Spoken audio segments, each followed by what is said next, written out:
Marhaba, and welcome to the Matrix Green Pill, where real people connect.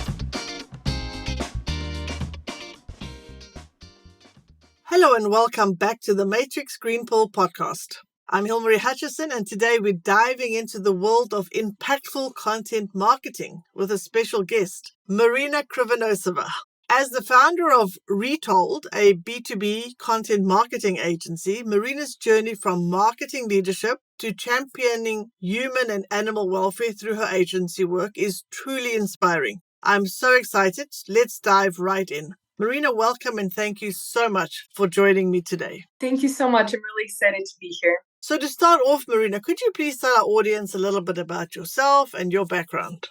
Yeah, as you said, I am Marina Krivonossova. I was born in Russia, but I was raised in California in the US. From a young age, I knew I wanted to open a business, but I had no idea what kind of business I wanted. For a long time, I wanted a bakery in Hawaii. I wanted my own law firm at a certain point. I had all these interests and hobbies and kind of things I was passionate about. But eventually, after studying political science and business economics, I actually found myself working in something completely different. I ended up being a marketer. And after spending some time doing that, I was like, okay, I've been doing marketing for a while. And I think that's where my real passions lie, at least for now. And yeah, I launched my own B2B content marketing agency just recently, just in the last couple of months. And that's where I'm at now.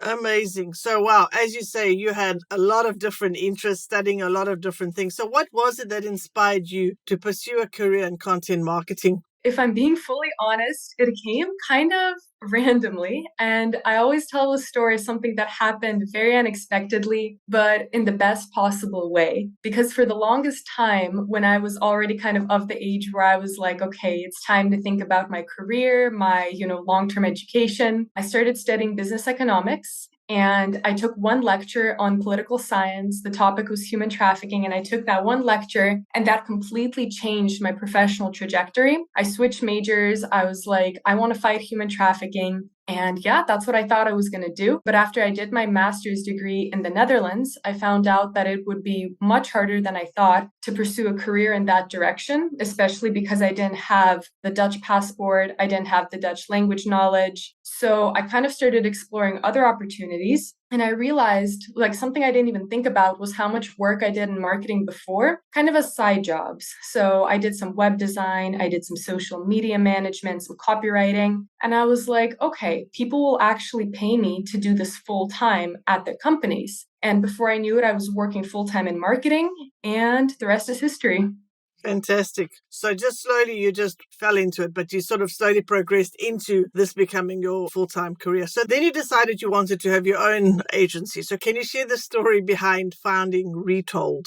As with the rest of my career, I guess it kind of happened unexpectedly, but expectedly in a way. I realized that, I got to be head of marketing at an AI company, which was super interesting, super exciting. I loved the work I was doing. I loved the people I worked, but there was still something missing. And I went to a marketing conference with a friend of mine from LinkedIn, and we got to talking and we got to sharing our stories. And I told him, what I was thinking, what I was feeling. And he was like, okay, have you considered opening your own company? And I was like, well, I considered it just as a theoretical, hypothetical kind of thing. I don't know if I'm ready. And he was like, well, you'll never really be ready. And that kind of resonated with me. I was like, it's very true. I think I'll always make an excuse, it's scary, it's risky. Maybe I should wait until later. But at that rate, I'll be waiting forever. That conversation really stayed with me. And after a few days, I was talking with my husband and I was like, I'm not necessarily feeling happy where I am professionally. I think I want to be somewhere else. And before I could even say anything else, he was like, you're going to open your own company. He's like, you got to open your own company. And that was really funny to me because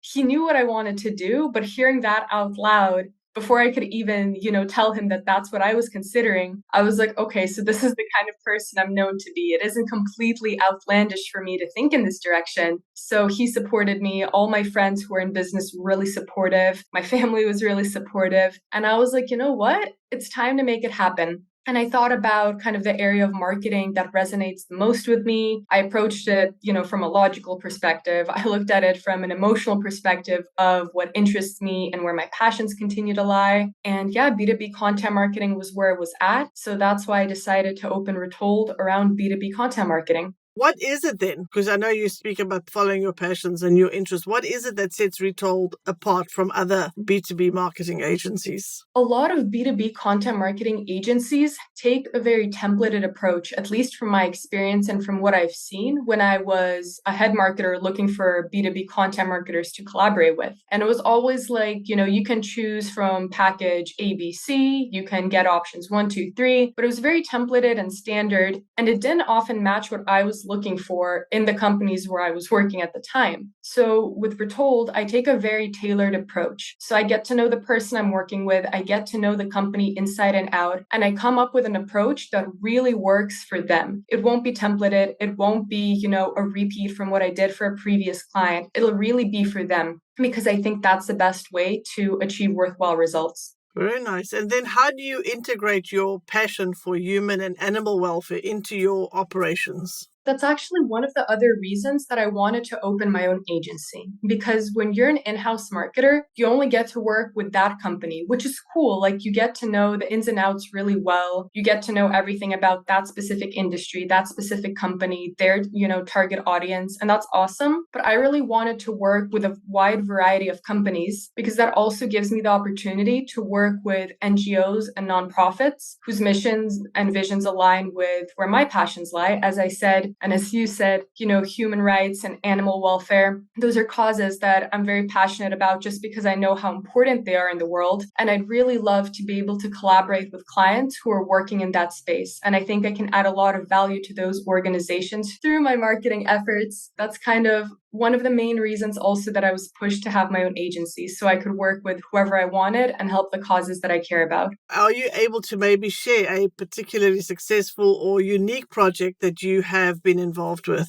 My agency has only been around for a couple of months. And at this point, I'm only working with a couple of clients under very strict NDAs. So nothing to share at the moment, but check back with me in hopefully half a year. And I really think that there'll be something worthwhile to report. I know you said the company's only a few months old, but your experience in content marketing goes back some years. What would you say are some of the most effective content marketing strategies for B2B companies? The one strategy that I would say is incredibly effective is to treat everything you do in B2B content marketing as human-to-human marketing. And a lot of people will say that, and you'll hear that everywhere, but it's incredibly true because some companies, they mess up when they take the B2B approach and treat it like they're working with an entity, like a faceless, non-human entity to whom they're marketing. But at the end of the day, even though you are a business marketing to a business, you're actually marketing to key decision makers and stakeholders. So you're still working with people. You want to appeal to people. You want your message to resonate with fellow people. That's the main thing you have to keep in mind with content marketing. You have to keep in mind the kind of person who'll see your content, who you want your content to resonate with, because it's not just a faceless entity. It's a real live person with interests and wishes and hobbies. And the best thing you can do is keep all of that in mind when you create for them. I think that is very valuable advice. Even if it's B2B, don't see them as just an entity. They are real people making those decisions. I think that's excellent. So you spoke about hobbies. I think one of your hobbies is to travel. How has your travel experiences influenced your perspective on marketing and business? This isn't something I realized before until I really reflected on it, but my travel experience has really influenced my work in marketing because, when you travel the world, especially if you take the time to speak to the people there and enjoy the local cuisine and immerse yourself in the local culture, you realize that everyone all around the world is incredibly different. And the way that you need to talk to people depending on where they are, the way that you need to respect local cultures depending on who you're talking to all over the world, it's incredibly different. So something that works, in California in the US, it's not going to work in the Netherlands in Europe. It's not going to work in Thailand in Asia. You have to really be considerate of what's accepted locally when you're marketing. And especially as somebody, who was born in Russia, raised in the US, living in Europe now, I feel like I've had the opportunity to learn a lot about different cultures and what it takes to work with them effectively and respectfully. So I think my travel experiences have really impacted my work in marketing in the best possible way. Yes, I think travel and understanding different cultures is so valuable when you are trying to see things from different perspectives. Your company is fairly new, as you mentioned. Starting up a new company is not always easy. What are some of the challenges that you faced starting up a company? And were there any surprising challenges you were not sort of expecting? This was a challenge that I kind of anticipated, but I didn't realize how tough it would be dealing with it. But it's really the logistical financial side of things. Because when you think of opening a business, at least, when you're excited about it and you're like, this is what I really want to do, this is what I love, you think about the product or service you're selling. So to me, I was like, oh my gosh, I'm doing B2B content marketing. It's so exciting. I can't wait to work with different clients. And I completely neglected the financial side of it. And as an American citizen living abroad, I have to keep in mind tax implications, both in the US and in the EU. So I found myself in this process of talking to a Dutch accountant who had no clue about US norms in terms of taxes. And I was calling the Dutch Chamber of Commerce, and I was calling the IRS in the US, and I was still beyond confused with all these forms and documents. So that was a really big challenge, and it's something I'm still navigating, and it's something that I know I'll have to continue navigating. So that was something that I didn't quite think would be as big a challenge as it was, which was really optimistic of me in retrospect, but I'm figuring it out. And another challenge I've encountered, and this is again obvious in retrospect, but having to really be good at a lot of things when you're first starting out on your own. Because one important thing to me was really venturing out independently and not having to hire a team right from the get-go. So I'm finding myself being not just a marketer, not just a founder, but also an accountant, doing all this stuff with logistics, doing all this stuff with sales and outreach and finance. And it's great. It's a wonderful learning experience. It's something that I haven't had to do so actively before, but it's proving to be challenging, of course. Yes, you have to learn to wear many different hats when you're trying to run your own business. And it's a lot more work than people imagine. As you say, it's not just the, I'm following my passion part of it. It's, how do I make everything work together? There's all the different facets of running a business. And as you say, when you're working in a different country, being a citizen of another country, that just adds a whole nother layer of complication. Now, for our listeners who might be thinking of getting into marketing or into content marketing or to even start their own agency, what advice would you share based on your own experiences? My biggest piece of advice would be to not be afraid to take a chance on yourself and not to postpone it for, indefinitely. Because again, my experience was that I knew I wanted to do this and everything kept lining up in a way that it made sense to venture out on my own. But I kept saying, it's scary, it's risky, not now, maybe later. So I'd really advise anybody who's interested in venturing out on their own or trying something new to really just go for it. I mean, worst case scenario, you fail, you learn along the way, and it's a story to tell. And best case scenario, you get exactly what you wanted out of it. So I see it as a win-win in that way, but it's all about reframing your perspective and looking at it from that way instead of saying, well, what if I fail? What if things just go terribly and miserably? Because again, even when things bomb, it really is a learning opportunity and it's something to talk about later on. And if you're looking to get into marketing, my biggest piece of advice would be to try your hand at a few different topics because marketing is a very general field in the sense that, as I said, I worked in a lot of aspects of marketing, copywriting, web design, socials. And in each of those, there's so much as well. There's like copy for websites, there's web design through certain platforms, there's a million social media platforms, again, depending on where you are and what kind of work you want to do. So really try your hand at everything you possibly can because that's the best way to learn what you'll actually enjoy. For instance, I thought I would really love web design because I did some programming before, but it was very different and I didn't really care for it. It wasn't my thing. And in the meantime, I hated social media. I thought that I could never be good at it. I never thought that I would enjoy it, but that's what I found myself really kind of vibing with. And that really surprised me. So I would say try your hand at a lot of different things and don't say that you don't want to do something before you actually properly try it out. I think that's good advice for life. Always be willing to try anything at least once. before you say you don't like it. That was good advice. Don't procrastinate or delay. If you found your passion and this is what you want to do, then don't wait, go for it. It's obviously not everyone's cup of tea. As you said, there's a lot of hats to wear when you're starting a business. But if that is where you want to go, don't wait. And then also, I think you mentioned find what you enjoy. If, for example, in a big field like marketing, don't just do one thing. Try different things. I think that's also excellent advice. Now we've reached the segment of our show where I ask you some rapid fire questions, our version of a game show. Are you ready to play along? I'm ready to go. What's your favorite destination that you'll visit again and again? Prague. Definitely Prague. Oh, lovely. I love Prague. Top 3 must-have items on your work desk. Oh my gosh. My phone, of course. My docking station, because I can't work on a tiny screen. And my fan, because even in the winter, sometimes my office gets really hot somehow, which is crazy because I'm in the Netherlands and you don't expect that. What is your favorite social media platform for B2B marketing? LinkedIn, non-negotiable. Okay. Best advice you've ever received in your career? I guess it would be try everything once because you never know what you're going to fall in love with. Excellent. And what is one thing you do every day, no matter how busy you get? I always make sure that I'm eating 3 meals a day and I'm making sure that at least a little part of each one is healthy. I think that everything I do starts with fueling my body the right way.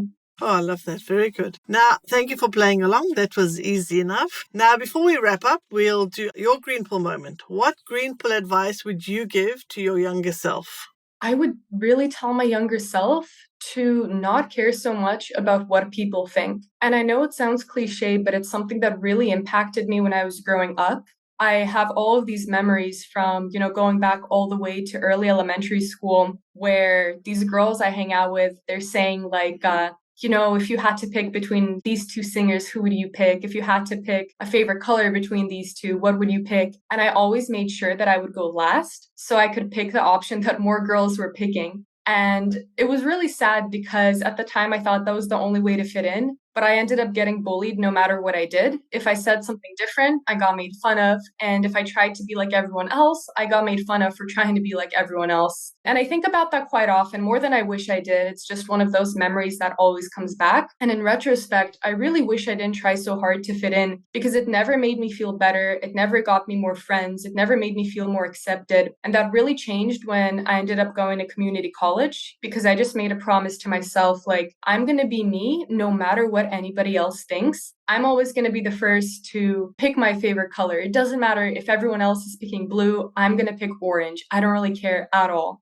And that completely changed the way that I saw myself and the way that others saw me. I felt like I was really being authentic and I wasn't faking anything for anyone, including for myself. And I attracted the right people, I attracted the right opportunities, and it was such a game changer. And it really made me sad for my younger self who didn't feel that way. But also I think going through those experiences made me realize that I don't have to do anything to please anyone, and that lets me live my best life now.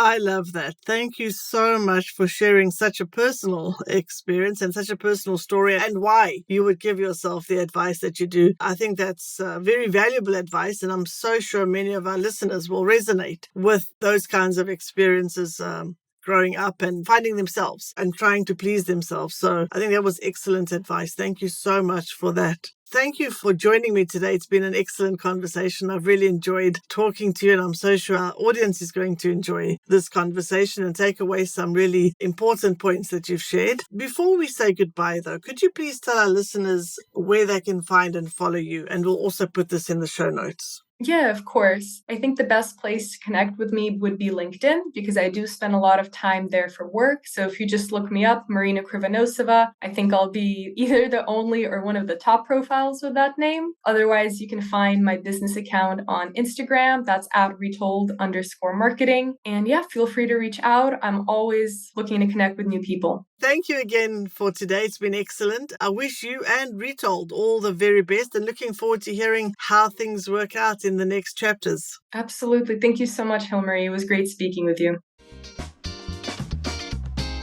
If you enjoy our conversations, please like and subscribe. See you next Wednesday.